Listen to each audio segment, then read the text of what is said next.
নাজাতের জন্য আল্লাহর হাবিব বলেন, আল্লাহর কোরআনে আল্লাহ নিজে বলেন, ওয়াবতাগু ইলাইহিল ওয়াসিলা ইয়া আইয়ুহাল্লাযীনা আমানুত্তাকুল্লাহ, ঈমানদারের আল্লাহকে ভয় করো। ওয়াবতাগু ইলাইহিল ওয়াসিলা, আল্লাহর কাছে ওসিলা তালাশ করো। ওসিলা কি? ওসিলা মানে মাজার নয়, ওসিলা লাল ফিতা নয়, ওসিলা শালু কাপড় নয়, ওসিলা কবর নয়। ওসিলা চার জিনিসের নাম। কয় জিনিসের নাম? এক নম্বর ওসিলা হলো কিতাবুল্লাহ, দুই নম্বর ওসিলা হলেন রাসূলুল্লাহ, তিন নম্বর ওসিলা হলো ইবাদাতুল্লাহ, চার নম্বর ওসিলা হলো রিজালুল্লাহ। যেরকম সুবহানাল্লাহ।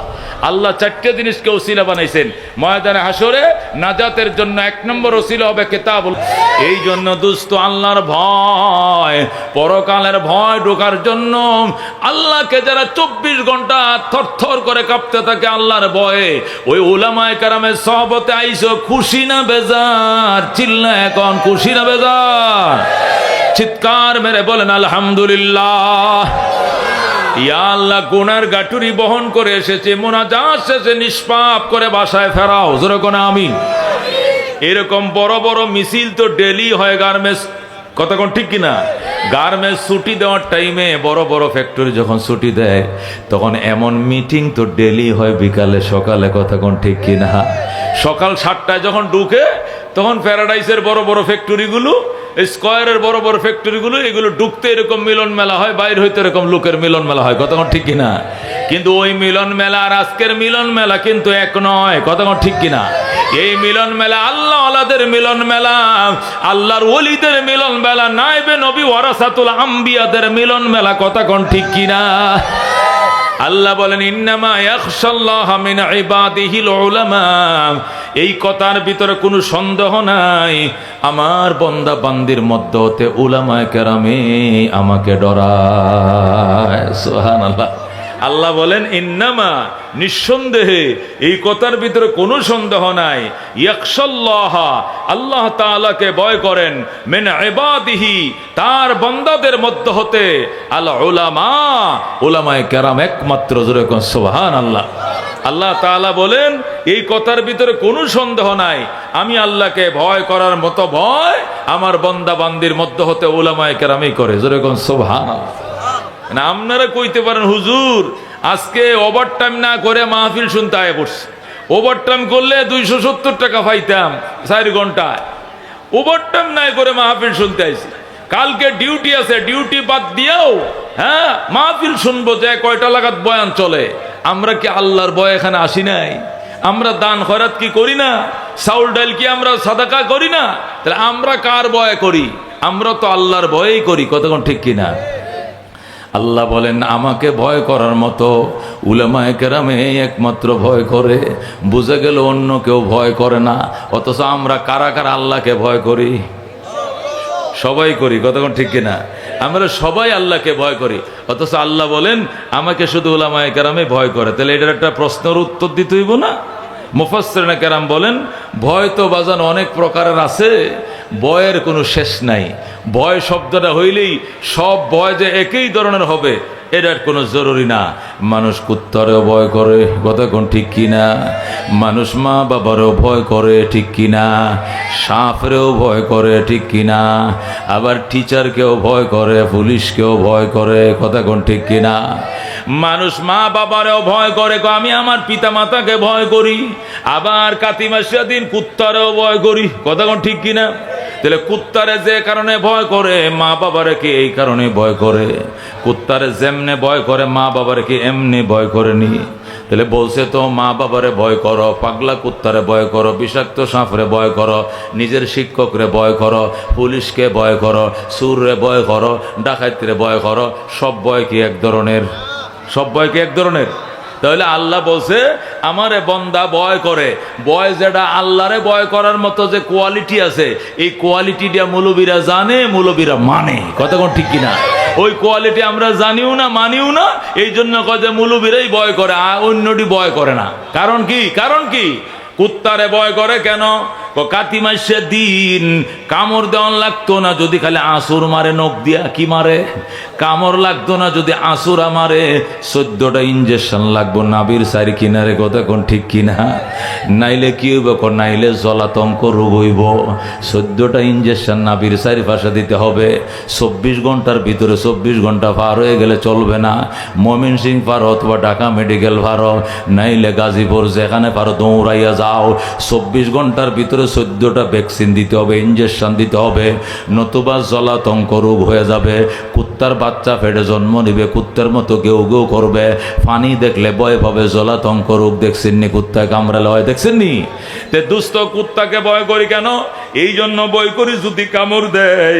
এই কামড় কাতি মাসের দিন, এখন আশ্বিন কাতি মাসের দিন চলতেছে, প্রত্যেকটা কুত্তার ভিতরে বাচ্চা আছে। যদি কামড় দিয়া বয়, আসর দিয়া বয়, 14টা ইঞ্জেকশন লাগবো।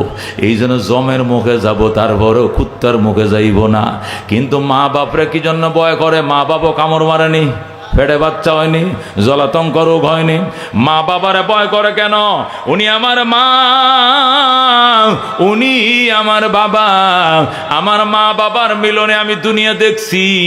গায়ের চামড়া দিয়া যদি মা বাবারে জুতা বানায় দেই, আর বলি মা, এই জুতাটি আমি আমার গায়ের চামড়া দিয়ে অর্ডার দিয়ে বানায় রাখছি, তুমি পরো মা। ও মা, এই চামড়াটি তোমার দিলাম, আল্লাহ তুমি এই জুতাগুলো পরো, আমার গায়ের চামড়া দিয়ে বানাইছি।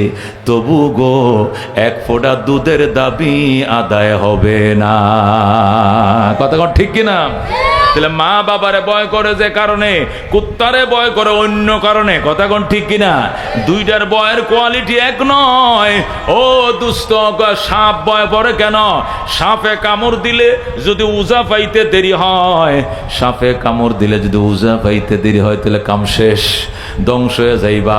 ওই পাহাড় থেকে উজা আনতে আনতে তুমি দুনিয়াতে চলে যাইবা। এই জন্য যেখানে শুনছে দাঁড়ায় সাপ আছে, মাছ হাফ আছে, বিষাক্ত সাপ আছে, আমি নাই, আমি নাই দুস্থ, মাপ আছে, দোয়া আছে, এই পথ দিয়ে জীবনও যাইতাম না। এই রাস্তা দিয়ে বাসা ভাড়া নিয়েছিলাম, এখান থেকে আগামী মাস থেকে বাসা বাদ দিয়ে অন্য রাস্তায় বাসা ভাড়া নিব। এই রাস্তায় নাকি সাপ থাকে রাত্রিবেলায়। এ দুস্থ শিক্ষকরে ভয় করে কেন? আমি আলিফ বাসা জানতাম না, শরীয় সরায় চিনতাম না, ABCDও জানতাম না। এই শিক্ষকের কাছে যাইয়া ভর্তি হওয়ার পর আমার উস্তাদ আমার লেখাপড়া শিখাইছেন, আমি মূর্খ ছিলাম, আমার শিক্ষিত বানাইছেন। আমার গায়ের চামড়া দিয়ে জুতা বানা দিলেও তার আক্ষরিক শিক্ষার ঋণ পরিশোধ হবে না।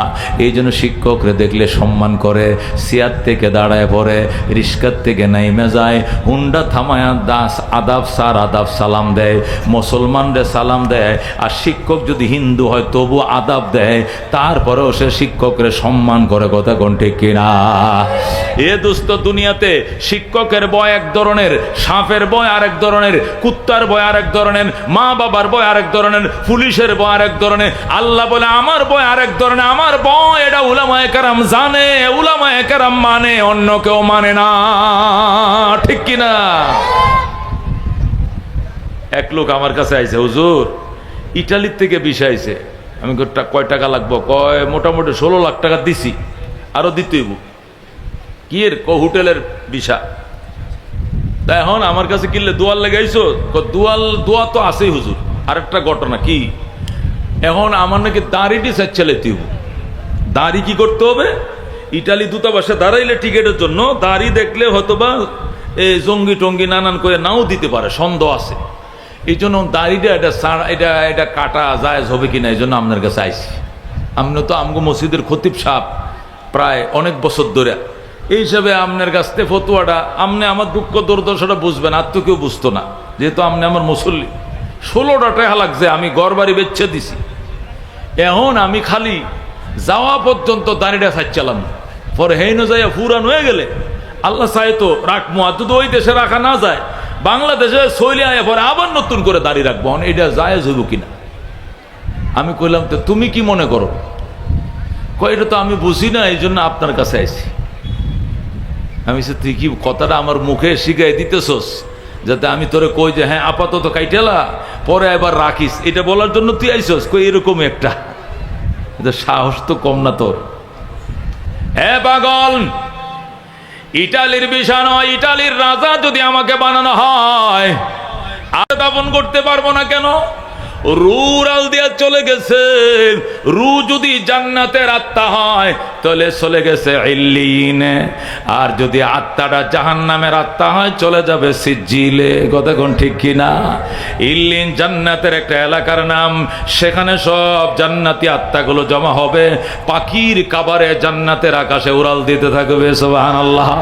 সিজ্জিল জাহান্নামের একটা এরিয়ার নাম, জাহান্নামী আত্মাগুলো সেখানে জমা হবে, দুনিয়াতে থাকবে না, উড়াল দিয়ে চলে যাবে। ওইটার ধরতেও পারবা না, দাফনও করতে পারবা না। দর্শি দেহ, দাফন করছি দেহ, দেহ নকল, দুনিয়া নকল, নকল দেহ, নকল দুনিয়াতে থাকবে। রু আসল পরকাল, আসল পরকালে রু উড়াল দিয়ে চলে যাবে। কথা বুঝতে পারছে?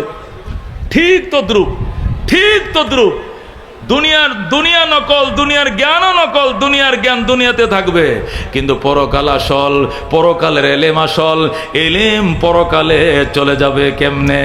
আল্লাহ নবী বলেন ইউকালু লিসাহিবিল কোরআন, জান্নাতের গেইটে কোরআনওয়ালাকে ডেকে বলা হবে ইকরা, পড়ো, ওয়ারতাকি, চড়ো, ওয়ারাত্তিল, সুন্দর করে পড়ো, কামা কুনতা তুরাত্তিলু ফিদ দুনিয়া, দুনিয়াতে যেরকম লম্বা বাড়ি মদ গুন্না সহকারে স্পষ্ট করে পড়তা, এইভাবে তুমি পড়ো। কি হবে? ফাইন্না মানজিলাকা ইনদা আখিরি আয়াতিন তাকরাউহা, তোমার জান্নাতের তলা ওখানে শেষ হবে, আয়াতের গণনা যেখানে শেষ হবে। তুমি যদি 6666 আয়াত পড়ো, তোমার জান্নাতের তালা হবে 6666 তলা। যেরকম আল্লাহু আকবার। তাহলে তাকে যে বলা হবে ইকরা, পড়ো, ইউকালিলু সাহিবুল কোরআন, কোরআন ওয়ালাকে বলা হবে পড়ো। কেমনে পড়বে? কোরআন শরীফ দিয়ে দিবনি সাথে, কোরআন শরীফ দিয়ে দিছেননি সাথে, তাহলে পড়বে কেমনে? তার যে আত্মাটা উড়াল দিছে, আত্মার সাথে তার এলেমটাও, সিম কার্ডটাও সে লগে নিয়ে গেছে। যেরকম সুবহানাল্লাহ। দেহটা হইলো মোবাইল, দেহটা কি? মোবাইল, আর আত্মাটা হইলো সিম কার্ড। মোবাইল কোনো কারণে পানিতে ভরে নষ্ট হয়ে গেছে, ঠেহান গায়ে নষ্ট হয়ে গেছে, আসার গায়ে নষ্ট হয়ে গেছে, ওগা নতুন মোবাইল কিনেও সিমটা ঢুকাই দিলে আগের মতো আবার 4GB আয় ভরবো। কতক্ষণ ঠিক কিনা?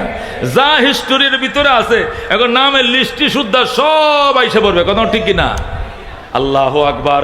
দুনিয়ার এই যে দেহটা হইলো মোবাইল, এই দেহটা ধ্বংস হয়ে গেছে জাগ্গা, কিন্তু আত্মা নামক সিমটা আছে, ওই সিমটা নিয়ে পরকালে আরেকটা দেহ বানাইয়া নতুন দেহ মোবাইলের সাথে যখন আত্মা সেট করে দিবে, আবার অটোমেটিক 30 পারা কোরআন টাস টাস করে আইসা যাবে। যেরকম আল্লাহু আকবার।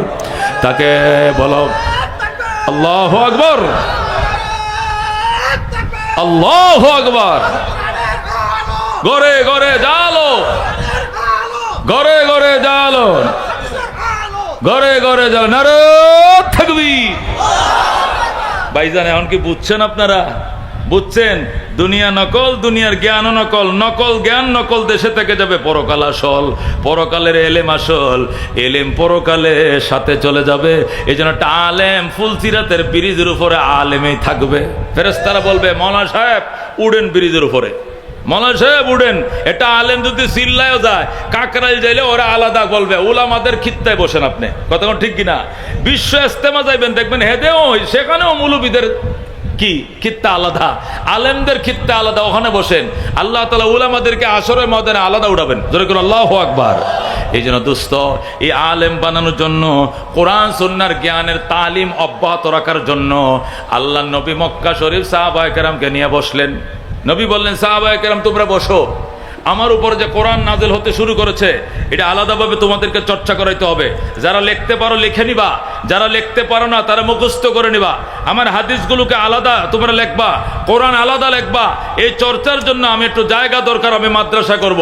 আল্লাহ নবী যখন জায়গা খুঁজলেন, হযরত যায়েদ ইবনে আরকাম রাদিয়াল্লাহু তাআলা আনহু দাঁড়াইলেন।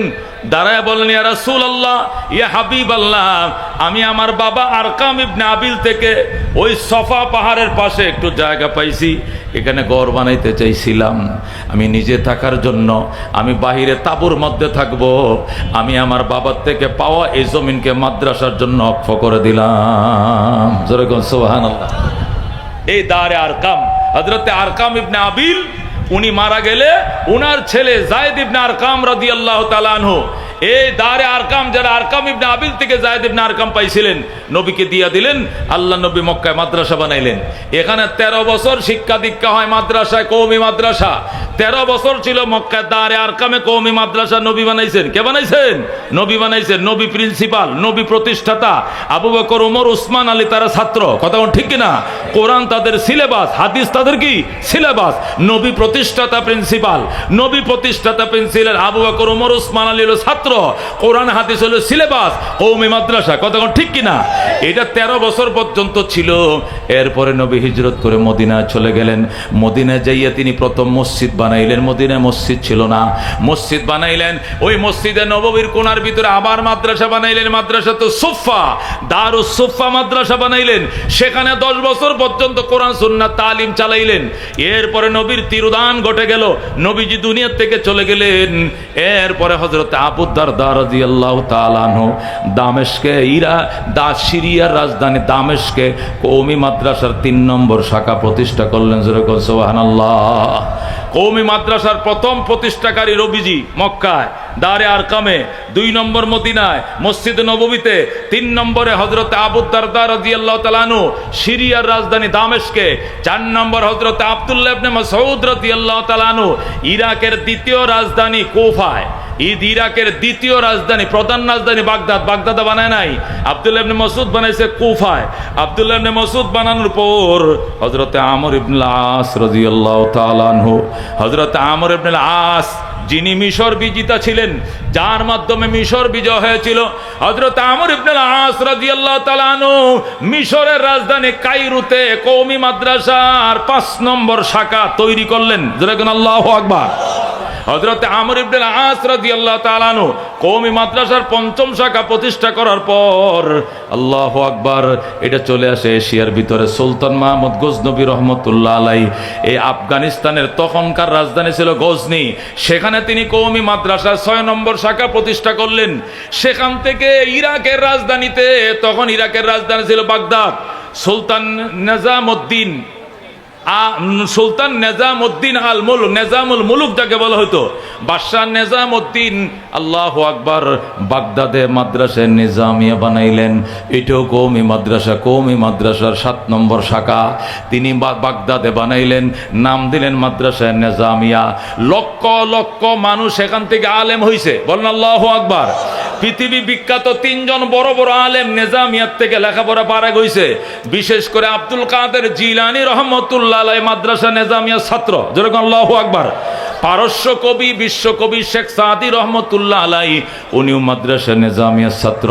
হুজ্জাতুল ইসলাম ইমাম গাজালি রহমতুল্লাহ আলাইহি, তিনিও ছিলেন মাদ্রাসা নিজামিয়ার ছাত্র। যেরকম সুবহানাল্লাহ। এই মাদ্রাসা নিজামিয়া তো প্রসিদ্ধি লাভ করছে আল্লাহর হাবিবের ইন্তেকালের পরে। মদিনার থেকে এই শিক্ষা দীক্ষা, ইসলামী শিক্ষা দীক্ষার রাজধানী হয়ে গেছে বাগদাদ। যখন বাগদাদে নাম মাদ্রাসা নিজামিয়া খুব নাম করছে, তখন আস্তে আস্তে সেখান থেকে এলমে দিন আমাদের দিল্লিতে আসা শুরু করে বলল।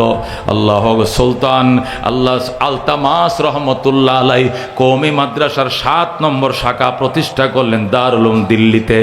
দিল্লিতে সুলতান আলতামাস কওমি মাদ্রাসা 7 নম্বর কি শাখা প্রতিষ্ঠা করলেন। সুলতান আলতামাসের কিছুদিন পর সুলতান সালাউদ্দিন ঘুরি রহমতুল্লাহ আলাইহি আজমিরে কওমি মাদ্রাসার 8 নম্বর শাখা প্রতিষ্ঠা করলেন। আল্লাহু আকবার। এইভাবে কওমি মাদ্রাসা প্রতিষ্ঠা চলছে। ওই শুধু খালি বঙ্গপ্রদেশ, বঙ্গপ্রদেশ বুঝেননি, যে এলাকার মানুষ বাংলায় কথা বলে, মানে বাংলাদেশ, কলকাতা, আসাম, উড়িষ্যা, কয়টা 4টা। বাংলাদেশ, কলকাতা, আসাম, উড়িষ্যা, এই 4 প্রদেশের মানুষ বাংলা কথা বলে, ওইটাকে তখন একসাথে বঙ্গপ্রদেশ কইতো। বঙ্গপ্রদেশের মধ্যে মুঘলরা প্রায় 80,000 মাদ্রাসা বানাইছে। আল্লাহু আকবার। এই 80,000 কওমি সব কয়টা কওমি মাদ্রাসা ছিল।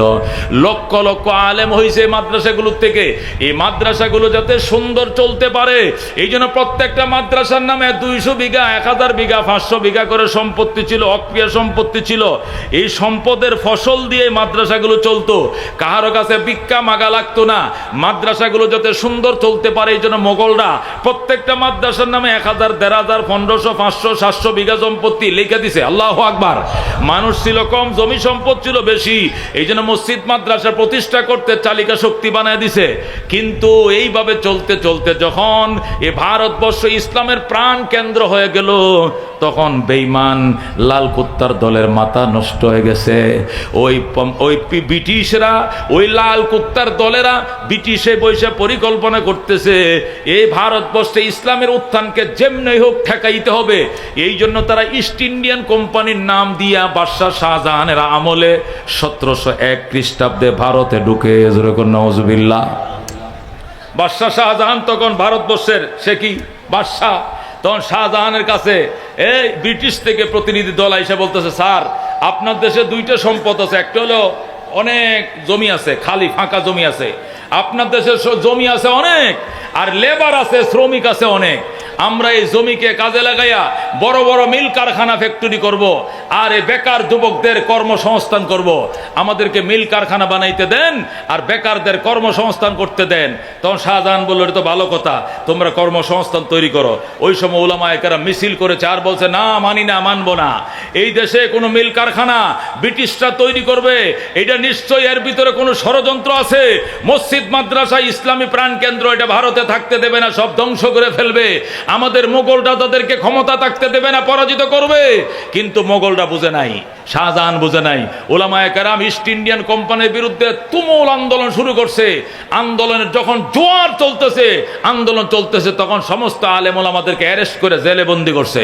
বন্দি করে বলছে, মৌলবীরা দেশের উন্নতি দেখতে পারে না, এ দেশে গার্মেন্টস ফ্যাক্টরি বানাইবো, হাজার হাজার যুবক চাকরি করবে, কিন্তু মৌলবীরা দিতেছে না, মৌলবীদেরকে অ্যারেস্ট করো। সব আলেমদেরকে অ্যারেস্ট করছে। অ্যারেস্ট করার পর তারা মিল কারখানা করতে দিছে কাকে? ইস্ট ইন্ডিয়ান কোম্পানিকে। East Indian Company mill factory কারখানা করার পর এরপরে বলতেছে বাদশাহ শাহজাহান, প্রেসিডেন্ট বানানো হবে, শুধুমাত্র দাড়িটা ক্লিন শেভ করতে হবে, আর কিচ্ছু লাগতো না, শুধু দাড়িটা সাজবে, সোজা নিয়ে তোরে প্রেসিডেন্টের গদি বসায় দেওয়া হবে। ইটালির গদির উপরে বাম পায়ে লাথি মেরে দিব, পয়গম্বরের কলিজায় ফুঁস দিতে পারবো না। কথা কোন ঠিক কিনা? এই জন্য দোস্ত, এটা পাবলিকের দিনদারি আর মৌলবীদের দিনদারি রাত দিন বেশ কম। কথা কোন ঠিক কিনা? এই জসিম, হেতের নাম কিতা? জসিম। এই জসিমে আমি যখন তারা দিলাম, সে চলে গেল, কিছুদিন পরে শুনি সে দাড়ি কাটতেই গেছে, যেরকম নওয়াজুবিল্লাহ। সে ইটালি গেছে, ইটালি থেকে আইসে, আর ডরে আমার সাথে দেখা করে না, জুতা দিয়ে দিব আমারে। দাঁড়িয়ে এখনো রাখে নাই। মৌলবীরা এটা কোনোদিন পারতো না, একটা হাক্কানি আলেম কোনোদিন পারতো না। কথা কোন ঠিক কিনা? এই জন্য আল্লাহ বলছে, ইন্নামা ইয়াখশাল্লাহ মিন ইবাদিহিল উলামা। আমি আল্লাহকে ভয় করার মতো ভয় আমার বান্দা বান্দীদের মধ্য হতে উলামায়ে কেরামই করে। কথা কোন ঠিক কিনা? ও দোস্ত, রহমতুল্লিল আলামিন সাল্লাল্লাহু আলাইহি ওয়াসাল্লাম আল্লাহ রাব্বুল আলামিন থেকে যে ইলম আনছেন কোরআন দ্বারা, এবং যে ইলম বিতরণ করছেন হাদিস দ্বারা, এইগুলো যাদের ভিতরে সংরক্ষিত তাদেরকে উলামা বলা হয়। কথা কোন ঠিক কিনা? ইলম আর দুনিয়ার শিক্ষার মধ্যে বেশ কম আছে, খুব ভালো করে বুঝেন। ইলম বলা হয় ওই জ্ঞান, কোন ইলম বলা ওই জ্ঞান যে জ্ঞানের বাড়ি লৌহে মাহফুজে। কোথায়? আর বিদ্যা বলে ওই জ্ঞান যে জ্ঞানের বাড়ি মাটিতে। কোথায়? মাটিতে। কথা কোন ঠিক কিনা? ইলম বলা হয় আল্লাহ রসুলের প্রদত্ত জ্ঞানকে, আর জ্ঞান বলা হয়, বিদ্যা বলা হয় নজরুল ইসলামে লেখছে, খাইরুল ইসলামে পড়ে, রবি ঠাকুরে লেখছে, কবি ঠাকুরে লেখে, জসিমউদ্দিন লেখছে, করিমউদ্দিনে পড়ে, এটাকে বলে বিদ্যা। কথা কোন ঠিক কিনা? বিদ্যা আর ইলমের ভিতরে পার্থক্য আছে। দুনিয়ার বিদ্যাকে নিয়ে ইলমের সাথে লাগায়েন না। একটাই কইতেছে, হুজুর আমার ছেলেকে MBA BBA করার জন্য অস্ট্রেলিয়া পাঠাইতেছে, একটু মোনাজাত দিয়ে নামাজের পরে। আমি বললাম 1000 টাকা লাগবে, নাহলে মোনাজাত দিতাম না। কই কিয়া হুজুর, আমি আমগো ইমাম। আমি এই ফালতু দুনিয়ার মোনাজাত দিয়ে আমাকে 2 পয়সা লাভ হইব বেটা। কয় কিয়া নবী কইছেন না যে জ্ঞান অর্জন করার জন্য শুধু সিনে যাও, এটা তো হাদিসের উপর আমি আমল করতেছি। আরাম দাদা, নবী কি ওই তোর ABCD শিখতে যাইতে কইছে না? হ্যাঁ, আগডুম বাগডুম গোড়াডুম সাথে ডাকডুল বাজে, এই ভাউরুটি কাঁচামরিচ বিলাতি বিস্কুট শিখতে কইছে না কোরআন হাদিসের ইলম শিখতে বলছে? যেরকম আল্লাহু আকবার। নবী বলতে উতলুবিল ইলমা ওয়ালাউ কানা বিসিন, শরীয়তের এলেমের কথা যদি শোনো সিনে আছে, তাহলে ওই দূর দেশে যায় হইলো এলেম শিখবা, তারপর এলেম থেকে দূরে থাকবা না। জোরে কোন সুবহানাল্লাহ। এটা তোমার আগডুম বাগডুম শিখতে সিন যাইতে কয় নাই নবী, কাঁচানি। ও আচ্ছা, আমি তো মনে করছিলাম এলেম মানে শিক্ষা, তা আমরাও তো শিক্ষিত মানুষই তো, আমরা তো, তোরাও কি আলেম? তোর কেউ 2 রাকাত নামাজ পড়ো, তোর পিছনে মুসারের ঘরের মুসার, তোর ইমাম বানায় কি 2 রাকাত নামাজ পড়বো কেউ পিছনে? আলেম পিছে খুঁজে নামাজের জন্য, কতক্ষণ ঠিক কিনা? হ্যাঁ, ও তর্জমা করে, কয় এলেম মানে বিদ্যা, আমি তো বিদ্যাওয়ালা, আমি তো অনার্স মাস্টার্স কমপ্লিট করছি, তাহলে আমি তো আলেম। হ্যাঁ, তো তর্জমা করিও না বাজান। আলেম বলা হয় যার ভিতরে কোরআন সুন্নাহর জ্ঞান আছে, বিদ্যা বলা হয় যার ভিতরে রবি ঠাকুর, কবি ঠাকুর, জসিমউদ্দিনের জ্ঞান আছে। আমি হব সকালবেলার পাখি, সবার আগে কুসুমবাগে উঠবো আমি ডাকি, সূর্যি মামা জাগার আগে উঠবো আমি জেগে, হয়নি সকল ঘুমোয়াপন মা বলবেন ডেকে। এটা কি এলেম না বিদ্যা? বিদ্যা।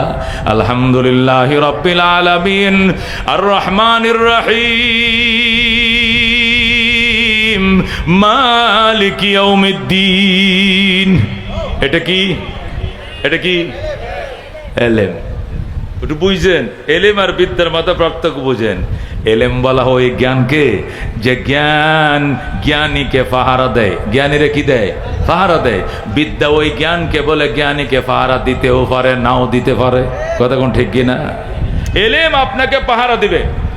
একটা আলেমের নফস যদি বুদ্ধি দেয় সিনেমা দেখতে যা, একবার নফসে বুদ্ধি দিবে, 1000 বার তেলা এলেমে বাধা দিবে, যাইস না যাইস না যাইস না, তুই মুলুবি, মান যাইব, ইজ্জত যাইব। কতক্ষণ ঠিক কিনা? একবার শয়তানে ধোঁকা দিবে, একবার বন্ধু বান্ধবে ধোঁকা দিবে, 1000 বার তার এলেমে বাধা দিবে, তারা পাপ কাজ করাইতে দিবে না, দিবে না, দিবে না। কতক্ষণ ঠিক কিনা? কিন্তু বিদ্যায় বাধা দিতে পারে, নাও দিতে পারে। কতক্ষণ ঠিক কিনা? ঠিক কিনা? আমার এক পরিচিত প্রফেসর, কি প্রফেসর, কলেজ টিচার, সে আমার সামনে পড়ছে 3 কোয়ার্টার পড়া, শুক্রবারের দিন, তাও কি বারে? শুক্রবারের দিন জুমার নামাজের পরে হাফ প্যান্ট ভিন্দে ঘুরতেছে। আমার তো মাথা নষ্ট হয়েছে দেখিয়া, আমার ফায়ের রক্ত মাথা। ওই জুমার নামাজ পড়ো নাই? শরীর খারাপ হুজুর। হাই কি শরীর খারাপ? শুক্রবারের দিন, নাউজুবিল্লাহ মিন জালিক, জুমার অবরস্তে খবিস করে খবিস, কোজো শরীরটা খারাপ, বেশি খারাপ। তো শরীর খারাপ তো রুডে হাঁটস কেমনে? সিগারেটের নিশা ঢুকছে, সিগারেট কিনতাম যাই। তো তুই ল্যাংটা কিনলে কে? ল্যাংটা না তো, এটা 3 কোয়ার্টার হুজুর। এটা তো বর্তমানে এটা একটা আপডেট পোশাক। শুনছেন কথা? এটা বলে আপডেট পোশাক। তুমি কি গার্মেন্টসে চাকরি করো? কয় না, আপনি জানেন না আমি কলেজ টিচার। তো কলেজ টিচার, তুই টিচারই তো আধা ল্যাংটা, তোর ফুলাপান যেটা তোর কাছে পড়বে এটা তো পুরাই ল্যাংটা থাকবো, তোর কাছে শিখবে না কি? হুজুর আল্লাহ কোন কার মুখ থেকে বাইরেছিলাম, একবারে বিসমিল্লাহ আপনার সামনে বললাম, আরে লজ্জারে দিলেন আমারে। আমি বললাম বয়স কত? 53। আবার 53 তার বয়স। আমি বললাম আমার ছোট ছেলেটার বয়স হলো 6। কত? 6 বছর বয়স। নুরানিতে পড়ে। কিতে পড়ে? শরীর পাক, জামা পাক, জাগা পাক, 17 টাকা অক্তসিনা, কেবলামুখিয়া, নিয়ত করা, দাঁড়ায়া নামাজ পড়া, কেরাত পড়া, রুকু করা, সজদা করা, আখির বৈঠক, আহকামার কাম 13 ফরজ। কটা শিখছে? কটা শিখছে? আহকামার কাম 13টা ফরজ শিখছে। মাত্র 13টা ফরজ শিখছে। নুরানি প্রথম শিশু শ্রেণীতে পড়ে। এই ছেলেটারে তার মায় কয় আয় ফুত গোসল করায় দেই। ছেলে কয় মা তুমি গোসল করালে মানি না। কয় কেন? তুমি আমার নুনু দেই খেলাইবা। হুজুরে কইছে 70 টাকা, এটা ফরজ, এটা দেখানো যাবে না। আল্লাহু আকবার। হে খাডাস, তোর বয়স 53। আমার ছোট বাচ্চাটার বয়স 6 বছর। তার 6 বছরের এই এলেমে তারে বাধা দিছে, সে হাঁটু দাম করবে না, নুনু দেখাবে না। মায় গোসল করালে সে মানে না, নিজের গোসল নিজে করে। ঠিক কিনা? মায় গোসল করালে তো হাফ প্যান্ট খুলে লাইব, ফায়জামা খুললা সাবান দিয়ে ডইলে গোসল করবে আমার ছোট ফোলা। ঠিক কিনা? কিন্তু সে কয় মা তুমি গোসল করালে মানি না। হুজুরে বলছে নুনুকে ওরে দেখান যাইতো না, হাঁটুর থেকে নাভি পর্যন্ত ডাইকা রাখা এটা ফরজ। সুবহানাল্লাহ। এ দোস্ত, এটাকে বলে এলেম। আলেমকে ফাহারা দেয়, কিন্তু দুনিয়ার বিদ্যা ফাহারা দিতেও পারে, নাও দিতে পারে। ভালো ফ্যামিলি হইলে, ইসলামিক ফ্যামিলি হইলে জেনারেল লাইনে পড়লেও দেখা যায় ফরস্টর ডাক্কা ডুক্কা রাখে, কিছু কিছু আছে, কিন্তু অধিকাংশ ল্যাংটা। কথা কোন ঠিক কিনা? এ দোস্ত, এই জন্য এলেম আর বিদ্যার পার্থক্য বলতেছিলাম, বুঝতে হবে। এলেম আর বিদ্যার আরেকটা পার্থক্য হলো, খেয়াল করে শুনেন, এলেম শিখলে নবীর ওয়ারিস হওয়া যায়, বিদ্যা শিখলে নবীর ওয়ারিস নয়। কথা ঠিক কিনা? যারা আলেম এরা নবীর ওয়ারিস, কিন্তু যারা বিদ্যা শিখে ওরা কি নবীর ওয়ারিস না। কথা ঠিক কিনা? এলেম আর বিদ্যার আরেকটা পার্থক্য শুনেন। এলেম, আল্লাহু আকবার, এলেম আলেমের কাছে থাকবে কতদিন? জীবনে, মরণে, কবরে, মিজানে, ফুলসিরাতে, জান্নাতে যাওয়ার পরেও সাথে থাকবে। জোরে কোন সুবহানাল্লাহ। কিন্তু বিদ্যা মৌতের বিছানার আগ পর্যন্ত থাকবে, এরপরে বিদ্যা বুদ্ধি সব উড়াল দিয়ে চলে যাবে, একটা শরীয় সরায়াও সিনার ভিতরে থাকবে না।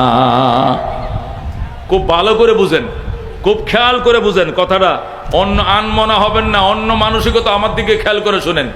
এলেম বলা হয় সাথে থাকবে কতদিন? মরণের আগেও সাথে, মরণের পরেও সাথে, কবরেও সাথে, মিজানেও সাথে, ফুলসিরাতের সাথে, জান্নাতে যাওয়ার পরেও সাথে। আল্লাহু আকবার বলেন।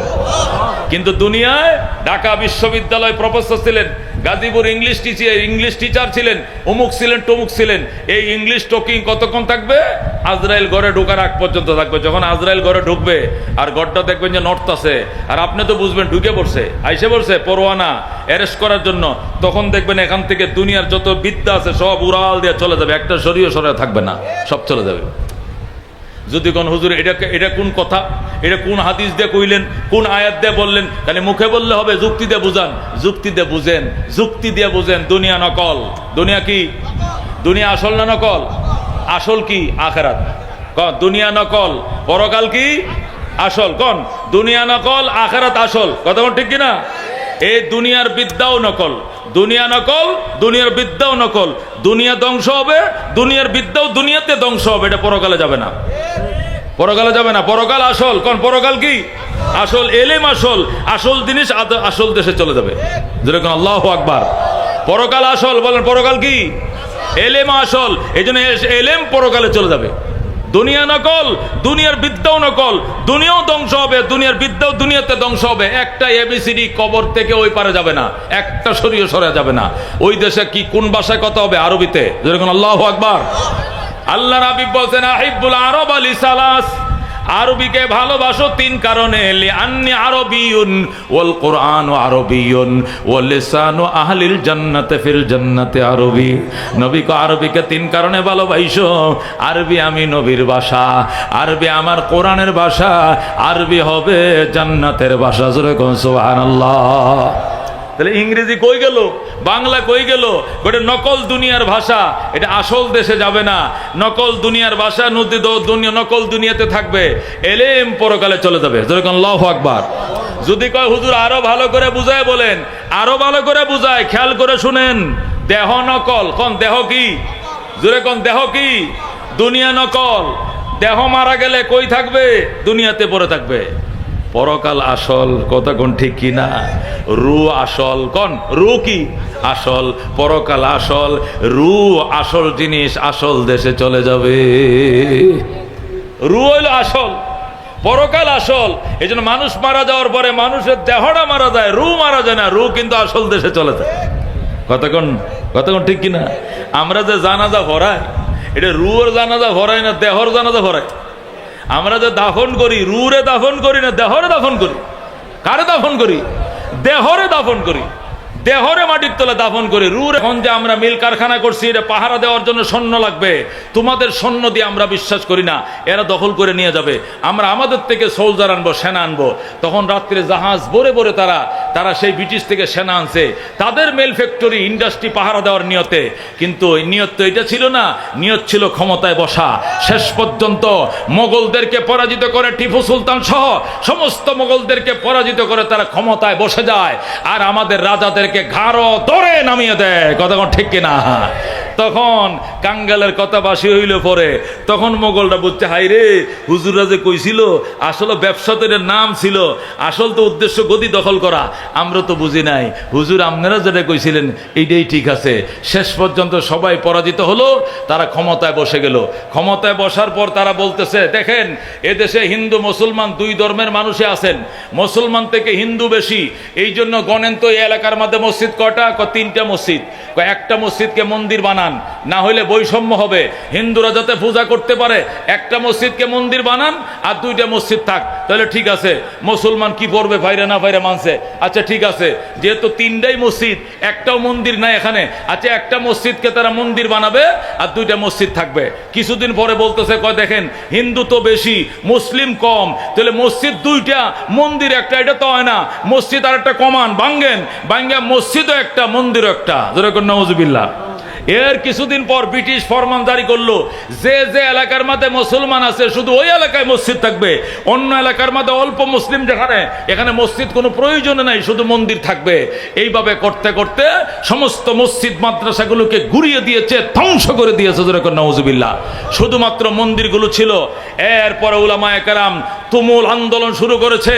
প্রচুর আন্দোলনের মুখে ব্রিটিশরা পলানোর রাস্তা পাইতেছিল না, এমন আন্দোলন শুরু হয়েছে, ব্রিটিশ কোন দিকে পলাবে যখন কুল পাচ্ছিল না, তখন যায়া মুসলমানদেরকে সান্ত্বনা দেওয়ার জন্য 1701-এ তারা ঢুকছে, 1787-তে তারা কলকাতা আলিয়া মাদ্রাসা তারা বানায় দিছে, আমাদেরকে বানায় দিয়ে বলতেছে 80,000 মাদ্রাসা ভেঙ্গে একটা মাদ্রাসা বানায় দিলাম, একটাই 80,000-এর কাম দিব, আপনারা এইটাতে সন্তুষ্ট থাকেন।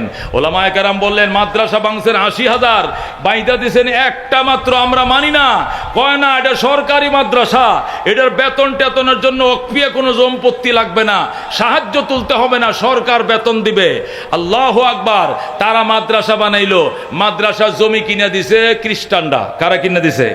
কলকাতা আলিয়া মাদ্রাসা জমি দিয়েছে খ্রিস্টানরা, বিল্ডিং বানায় দিছে খ্রিস্টান, প্রিন্সিপাল খ্রিস্টান, সিলেবাস তৈরি করে খ্রিস্টান, বেতন দেয় খ্রিস্টান, বন্ধ করে খ্রিস্টান, খুলে খ্রিস্টান। এটা কি মুসলমানের মাদ্রাসা না ইসলামের গোড়া কাটার মাদ্রাসা? গোড়া কাটার মাদ্রাসা। যে মাদ্রাসা বানায় খ্রিস্টানে, যে মাদ্রাসা বানায় খ্রিস্টানে, বেতন দেয় খ্রিস্টানে, প্রিন্সিপালও খ্রিস্টান। কলকাতা আলিয়া মাদ্রাসার একটানা 25 জন প্রিন্সিপাল ছিল খ্রিস্টান, যেরকম নাউজুবিল্লাহ। একটানা কতজন প্রিন্সিপাল ছিল? একটা প্রিন্সিপাল কয়দিন থাকে? 27টা দিন থাকে। একটা প্রিন্সিপাল কতদিন থাকে? যতদিন চাকরি থাকে এতদিন সে প্রিন্সিপাল থাকে, কথা ঠিক কিনা? নাহলে বদলি না করা বন্ধ থাকে, 2-5 বছর তো থাকে। তো 25টা প্রিন্সিপাল যদি 5 বছর করে থাকে, 5-25-এ কত? 125 বছর যে মাদ্রাসার প্রিন্সিপাল ছিল খ্রিস্টান। এই আলিয়া মাদ্রাসা তোমার আমার ইসলামের জন্য বানাইছে না গোড়ার ডিমের জন্য বানাইছে? মিয়া, ইসলামের গোড়া করার জন্য বানাইছে, কথা ঠিক কিনা? এই আলিয়া মাদ্রাসা বানানোর পরে উলামায়ে কেরাম বলেন আমরা এটা মানি না, যে মাদ্রাসা জমি দিয়েছে খ্রিস্টানরা, প্রিন্সিপাল খ্রিস্টান, বেতন দেয় খ্রিস্টান, সিলেবাস দেয় খ্রিস্টান, আমরা এই মাদ্রাসা মানি না। তুমুল আন্দোলন শুরু হলো। তখন তারা বলল আরে বাবা লেখাপড়া করতে দেন, দেখেন ভালো ছেলে হয় কিনা।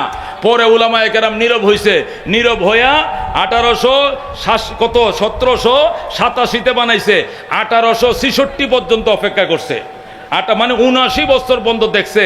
দেখার পরে দেখতেছে আলিয়ার থেকে বের হইয়া অর্ধেকটি নামাজ পড়ে, অর্ধেকটি পড়ে না, অর্ধেকটি দাড়ি কাটে, অর্ধেকটি রাখে না, অর্ধেকটি বইয়ে মতে, অর্ধেকটি খাড়ায় মতে, অর্ধেকটি পাঞ্জাবি পরে, অর্ধেকটি স্কুলের মতো প্যান্ট শার্ট পরে। কতক্ষণ ঠিক কিনা? আলিয়া মাদ্রাসা অবস্থায় কিনা? কতক্ষণ এই কিনা? এই সবটি কি পাঞ্জাবি পরে, শার্ট প্যান্ট, সবটি কি দাড়ি রাখে, সবটি কি সুন্নাহ মতো চলে? কারণ এগুলো তো মুসলমানে বানায় নাই, আলেম ওলামা বানায় নাই, ইমানদারে বানায় নাই, বেঈমানরা বানাইছে মাদ্রাসা। কতক্ষণ ঠিক কিনা? যা হইতেছে এটা তো বেশি হইতেছে, কতক্ষণ ঠিক কিনা? এইটুকু তো হওয়ার কথা ছিল না। আমারে যদি এক হিন্দু ভদ্রলোক জায়গা দেয়, হিন্দু ভদ্রলোক মসজিদ বানায় দেয়, এরপরে হুজুর আপনারা নামাজ পড়েন, এটা কেমন মসজিদ হইব? কতক্ষণ কেমন মসজিদ হইব? নামাজটা কেমন নামাজটা হবে? এরপরে উলামায়ে কেরাম যখন 1866 খ্রিস্টাব্দে আসলো, উলামায়ে কেরাম বলল 80 বছর অপেক্ষা করেছি, দাড়ির সংখ্যা কম, নামাজের সংখ্যা কম, পাঞ্জাবির সংখ্যা কম, এলেমের পরিমাণ কম, বগাত এলেমের মালিক হতে পারে না। আমরা এই সান্ত্বনার মাদ্রাসা মানি না। আমরা ওই দারে আরকামে নবী যে মাদ্রাসা বানাইছিলেন, আবু দারদা যে মাদ্রাসা বানাইছিলেন, আব্দুল্লাহ ইবনে মাসউদ যে মাদ্রাসা বানাইছিলেন, ওই মাদ্রাসা আমরা চাই।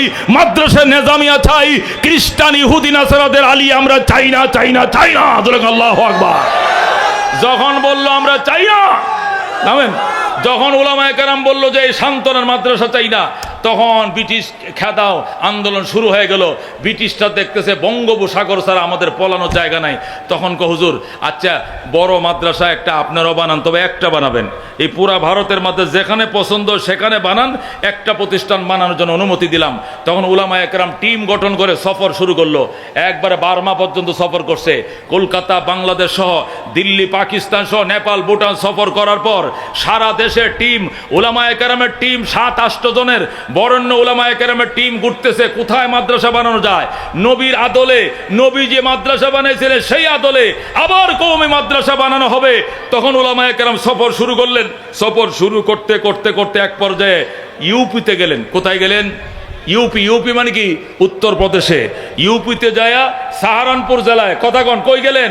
সাহারানপুর জেলায়। ইউপি উত্তরপ্রদেশের সাহারানপুর জেলায় দেওবন নামক গ্রামের মধ্যে একটা মাটির মসজিদ ছিল, 7টা মসজিদ কয়। ওই মসজিদের কাছে গেছে। যাওয়ার পরে উলামায়ে কেরাম সফর করতে করতে ক্লান্ত হয়ে গেছে, পুরা ভারতে দৌড়াইতেছে কোথায় মসজিদ মাদ্রাসা বানানো যায়। নবী যে মাদ্রাসা বানাইছিলেন ওই মাদ্রাসা বানাবে।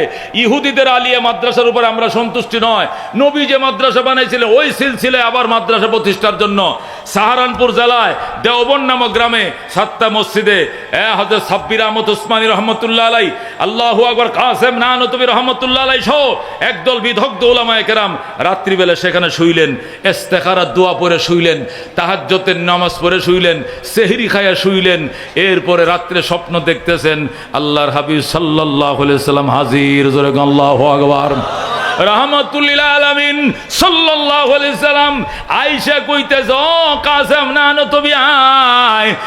এক হাতে কাসেম নানতুবিরে ধরছে, আর এক হাতে নবীজি লাঠি নিচে হাতে নিয়া লাঠি দিয়া দাগ দিছে, আর বসে আমি দাগ দিয়া গেলাম এই এলাকায়। সকালবেলা ঘুম থেকে উইঠাম, আমি নবীর হাতের লাঠির ইশারা যেটুক পাইবা এতটুক কই দারুল উলুম দেওবন্দ মাদ্রাসার বাউন্ডারি বানাইবা। আল্লাহু আকবার। ও দোস্ত, যে কয়জন একসাথে শুইছিল সবাই স্বপ্ন দেখছে। সকালবেলা উঠে কি স্বপ্ন দেখলাম? কি দেখছেন? এই দেখছি। এই দেখো আমিও তো এইটা দেখছি। উনি আমিও তো এইটা দেখছি। উনি বলে আমিও তো একটাই দেখছি। সব যখন একটাই দেখছে তখন তারা এই জঙ্গল দিয়ে হাঁটা শুরু করলো, আর দেখতেছে লাঙ্গল দিয়ে দাগ দিলে যেরকম রেক পড়ে যায়, পয়গম্বরের হাতের লাঠির ইশারা এরকম রেক পড়ে গেছে। যেরকম সুবহানাল্লাহ। ওই দারুল উলুম দেওবন্দ মাদ্রাসা, এটা নবীর হাতের লাঠির ইশারার মাদ্রাসা। নবী জীবদ্দশায় যে মাদ্রাসা বানাইছিলেন, নবীর ইন্তেকালের পরেও রুহানি ভাবে পয়গম্বর স্বপ্ন যুগে আবার সেই কওমি মাদ্রাসা উদ্বোধন করে গেছেন। যেরকম সুবহানাল্লাহ। এই যে হইল দেওবন্দ মাদ্রাসা। ও দোস্ত, এই কথাগুলো কেন বলতে হয়? এটা আপনাদেরকে বোঝানোর জন্য বলতেছি। এটা এই জন্য বলতে হয়, অনেকে প্রশ্ন করে হুজুর আমরা জেনারেল শিক্ষা একমুখী, আমাদের জেনারেল শিক্ষা কি বাংলা মাধ্যম হোক বা ইংলিশ মিডিয়াম হোক, ইংলিশ মিডিয়াম হোক বা বাংলা মিডিয়াম হোক, আমাদের জেনারেল শিক্ষা তো একমুখী। কিন্তু আপনাদের ধর্মীয় শিক্ষা 2 ধরনের কেন? বলে কিনা? এই কথা কোন বলে কিনা? হুজুর আপনাদের ধর্মীয় শিক্ষা 2 ধরনের কেন? কিছু আলিয়া, দাখিল, ফাজিল, আলেম, কামেল, আর কিছু কওমি, কাফিয়া, সরে বেকায়া, মেশকাত, জালালান, দাওরা। কিছু কওমি, কিছু আলিয়া। আমাদের জেনারেল শিক্ষা একমুখী, কিন্তু আপনাদের ধর্মীয় শিক্ষা 2 মুখী। কারণটা কি? কিছু কওমি, কিছু আলিয়া। বলে কিনা? বলে কিনা? যত ফেরকা সব হুজুরগোর, আমরা তো শিক্ষাও এক, আমরা সব কিছু এক, কিন্তু হুজুররা শিক্ষাটাই ফইলা 2 ধরনের। এইটা শোনো দোস্ত, এটা বোঝানোর জন্য বলছি আমাদের শিক্ষা একমুখী আগেও ছিল, একমুখী এখনো আছে, মাঝখানে দ্বিভাষা আমাদের কোনো আকাবেররা বানায় নাই। এটা কোনো আমাদের হয়ে আশেকে মোস্তফা সহ বানায় নাই, এটা হাফিজ জুজুরও বানায় নাই, এটা কোনো আশরাফ আলী থানভী বানায় নাই, এটা কারি তৈয়ব সহ বানায় নাই, রশিদ আহমদ গঙ্গুহি বানায় নাই, হাজি ইমদাদুল্লাহ মহাদের মক্কি বানায় নাই। এটা হযরত মাওলানা কে বানাইছেন জানেন? এই হযরত মাওলানার নাম হলো লর্ড ওয়ারেন হেস্টিংস, কুত্তার বাচ্চা। কথা ঠিক কিনা? ব্রিটিশের কি ছিল? গভর্নর ছিল এই ভারতবর্ষে, তার নাম কি ছিল? Lord Warren Hastings. পড়ছেন কিনা ইতিহাসে? ওই হযরত মাওলানা কুকুরের বাচ্চা রেডি বানাইছেন। কথা কোন ঠিক কিনা? এটা কোনো মুসলমানের বাচ্চায় আলিয়া মাদ্রাসা বানায় নাই। আলেম ওলামা দূরের কথা, নামাজি দূরের কথা, আল্লাহর ওলি হওয়া দূরের কথা, হযরত মাওলানা দূরের কথা, কোনো ইমানদারই বানায় নাই কওমি মাদ্রাসা, ইয়া আলিয়া মাদ্রাসা। কথা কোন ঠিক কিনা? কওমি মাদ্রাসা বানাইছে নবীজি নিজে, যেরকম আল্লাহু আকবার। মাঝখানে 200 বছর তারা বন্ধ করে দিয়েছিল, 200 বছর বন্ধ ছিল। 200 বছর পরে যে নবী বানাইছিল ওই নবী আবার লাঠির ইশারা দিয়ে আবার পুনরায় উদ্বোধন করছে দেওবন্দ মাদ্রাসা। সেই দেওবন্দ থেকে লেখাপড়া করে আসার পর তারা বানাইছে হাটহাজারী মাদ্রাসা, সেখান থেকে পয়রা বানাইছে লালবাগ মাদ্রাসা, সেখান থেকে ফরিদাবাদ, সেখান থেকে হইতে হইতে হইতে হইতে আজকে এখানেও, যেরকম আল্লাহু আকবার। তারা 80,000 মাদ্রাসা ভাঙছিল ব্রিটিশের দলেরা। আল্লাহ রহমতে আমাদের উলামায়ে কেরাম 1,80,000 মাদ্রাসা আবার বানাইছে। তারা ভাঙছিল 80,000, আমাদের মাতার তাজ মুরব্বীরা বানাইছে 1,80,000। ধরে কোন আল্লাহু আকবার। বাংলাদেশে বর্তমানে 85 লক্ষ আলেম আছে, ধরে কোন আলহামদুলিল্লাহ। 24 লক্ষ কোরআনের হাফেজ আছে, ধরে কোন আলহামদুলিল্লাহ। 85 লক্ষ আলেম, 24 লক্ষ কোরআনের হাফেজ বাংলাদেশে। খুশি হয়েছেন কিনা? আলহামদুলিল্লাহ বলেন। রাজিনা কিসমাতাল জব্বার ফিনা লানা ইলমুন ওয়ালিল আদায়ে মালু ফাইন্নাল মা লা ইয়াফনা আন করিবিন ওয়া ইন্নাল ইলমা ইয়াবকা লা ইয়াজালু লাকাদ জানাল বিলাদা ওয়া মান আলাইহা ইমামুল মুসলিমিন আবু হানিফা ফামা ফিল মাশরিকিনা লাহু নাযীরু ওয়ালা ফিল মাগরিবিনা ওয়ালা বিকুফা। জোরে কোন মারহাবা। এই জন্য আল্লাহ নবী ডাক দিয়া বলছেন, মান করাল কোরআন, আমার হাতে প্রতিষ্ঠিত মাদ্রাসায় আসো, আল্লাহর কোরআন পড়ো, ফাস্তাযরাহু সিনার ভিতরে ধারণ করো। নবী বলেন এই কোরআন পড়ে যারা সিনায় ধারণ করবে আদখালাহুল্লাহু তাআলা আল জান্নাহ, ওই হাফেজে কোরআনকে আল্লাহ প্রথম জান্নাতের টিকিট দিবেন। সে দাঁড়ায় থাকবে টিকিট নিয়ে, আমার মায় কই, আমার বাবায় কই, আমার লজিং মাস্টার কই, আমার সভাপতি সেক্রেটারি ওদেরকে না দিলে যাবো না। তখন আমার আল্লাহ ফেরেশতাদেরকে বলবেন, ওয়াশফাহু ফি আশরাতিন মিন আহলি বাইতিহি কুল্লুহুম কাদ ওয়াজাবাত লাহুন নার। আরো 10টা ব্যক্তিকে সুপারিশের অনুমতি দিলাম, যাদের উপরে জাহান্নাম ওয়াজিব, এমন 10টাকে লগে নিয়ে জান্নাতে ঢুকে যাও। যারা কোন আল্লাহু আকবার।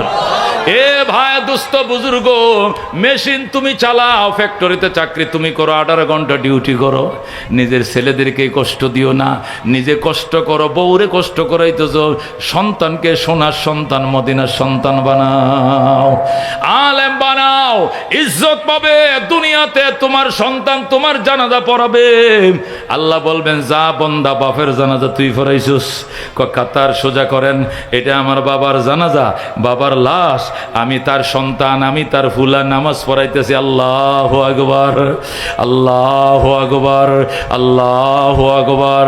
আসসালামু আলাইকুম ওয়া রাহমাতুল্লাহ, আসসালামু আলাইকুম ওয়া রাহমাতুল্লাহ।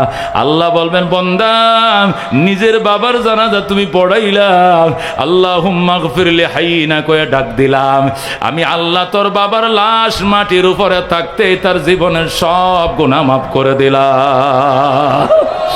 এই জন্য দোস্ত, এমপির বাবারই অহংকার নাই, মন্ত্রীর বাবারই অহংকার নাই, যে অহংকার, যে গর্ব, যে ভাগ্য আল্লাহ হাফেজের বাবাকে দান করেছে। কথা কোন ঠিক কিনা? হাফেজের বাবার কপাল দিয়া প্রধানমন্ত্রীর বাবার কপালে বাড়ি বড় সৌরমার হয়ে যাবে। কথা কোন ঠিক কিনা? 17 বছর ক্ষমতা থাকার পর হাইরে ইজ্জত, রান্না করা বাট্টা পর্যন্ত খায়া যাইতে পারছে না। আয়ের মাছ দিয়ে কি দিয়ে না টমেটো দিয়ে না কি দিয়ে জোল করছিল বলে শুনছি, আমি তো দেখি না, শুনছি আর কি। এটি ঢাকা বিশ্ব তো ফুলাবান্ডি খাইয়ালিস। আরে বেচারি আয়ের মাছটা ভাগাইছে, নিজে ভাগাইছে, তোরা এইটি অন্তত খাইয়া যাইতে দিতে। 15টা বছর ছিল দেশের মধ্যে। হ্যাঁ মুসলমান, এইটা হলো দুনিয়ার ইজ্জতের অবস্থা। কাপড়টা বদলাইয়ে পারে নাই, এক কাপড়ে বিদেশ চলে গেছে। কথা ঠিক না? কিন্তু উলামায়ে কেরামকে আল্লাহ যে সম্মান দিবেন, হাসরের ময়দানে স্টেজ কায়েম করবেন। যখন আল্লাহু আকবার, স্টেজ কায়েম করে উলামায়ে কেরামকে সম্মান প্রদর্শন করবেন কে? আল্লাহ। যখন আল্লাহু আকবার। এই জন্য দুস্থ উলামায়ে কেরাম আল্লাহ তাআলা জমিনের মধ্যে শ্রেষ্ঠত্ব দান করেছেন। আল্লাহ বলেন, কুল হাল ইয়াস্তাবিল্লাযীনা ইয়ালামুন ওয়াল্লাযীনা লা ইয়ালামুন ইন্নামা ইয়াতাযাক্কারু উলুল আলবাব। এ রাসূল, আপনি জিজ্ঞেস করেন, যারা জানে এবং যারা জানে না তারা কি কোনোদিন সমান হবে? যারা ইলমে দ্বীন অর্জন করেছে এবং যারা করে নাই কোনোদিন সমান হবে না। আমার আল্লাহ বলছেন, যেরকম আল্লাহু আকবার। এই জন্য দোস্ত ভাইও, এই বানিয়ারছালা দাওরা হাদিস মাদ্রাসা হাজার হাজার আলেম তৈরি করেছে, হাজার হাজার কোরআন হাফেজ তৈরি করেছে। এই এলাকার জন্য বড় নিয়ামত, নাজাতের জন্য। আল্লাহর হাবিব বলছেন, আল্লাহর কোরআনে আল্লাহ নিজে বলছেন, ওয়াবতাগু ইলাইহিল ওয়াসিলা ইয়া আইয়ুহাল্লাযীনা আমানুত্তাকুল্লাহ। ঈমানদারের আল্লাহকে ভয় করো। ওয়াবতাগু ইলাইহিল ওয়াসিলা, আল্লাহর কাছে ওসিলা তালাশ করো। ওসিলা কি? ওসিলা মানে মাজার নয়, ওসিলা লাল ফিতা নয়, ওসিলা শালু কাপড় নয়, ওসিলা কবর নয়। ওসিলা চার জিনিসের নাম। কয় জিনিসের নাম? এক নম্বর ওসিলা হলো কিতাবুল্লাহ, দুই নম্বর ওসিলা হলেন রাসূলুল্লাহ, তিন নম্বর ওসিলা হলো ইবাদাতুল্লাহ, চার নম্বরে ওসিলা হলো রেজালুল্লাহ। যেরকম সুবহানাল্লাহ। আল্লাহ চারটে জিনিসকে ওসিলা বানাইছেন ময়দানে হাসরে নাজাতের জন্য। এক নম্বর ওসিলা হবে কিতাবুল্লাহ, আল্লাহর কিতাব হবে বন্দার জন্য ওসিলা। কোরআন সুপারিশ করবে, জান্নাত দিয়ে দিবে। নবী সুপারিশ করবে, জান্নাত দিয়ে দিবে। ইবাদত সুপারিশ করবে, জান্নাত দিয়ে দিবে। রেজালুল্লাহ, কোরআন হাফেজ যারা, আলেম যারা সুপারিশ করবে, জান্নাতে নিয়ে যাবে। মুসিবতের দিনে উলামায়ে কেরামের সাথে কারা কারা জান্নাতে যাইতে চায়? হাত বাড়ায়। আল্লাহু তাকবীর।